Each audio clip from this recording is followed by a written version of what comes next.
के इस वीडियो में हम आप सबको मिलवाने वाले हैं खेसारी और निरहुआ की बेटी से, और आप सबको कमेंट करके बताना होगा कि किसकी बेटी सबसे ज़्यादा खूबसूरत है।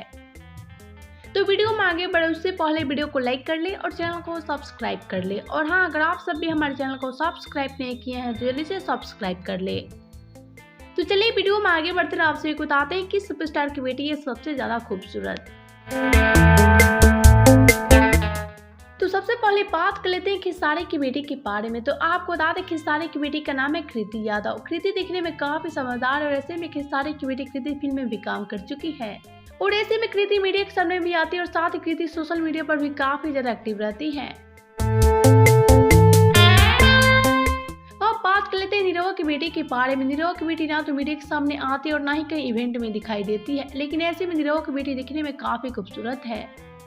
तो ये रही निरहुआ की बेटी जिसका नाम है आदिति। तो आपसे मिले खेसारी निरहुआ की बेटी से आप सबको किसकी बेटी सबसे ज्यादा खूबसूरत लगी बताएं हमें नीचे कमेंट बॉक्स में। वीडियो अच्छा लगे तो वीडियो को लाइक करें, शेयर करें एंड चैनल को सब्सक्राइब करना ना भूलें।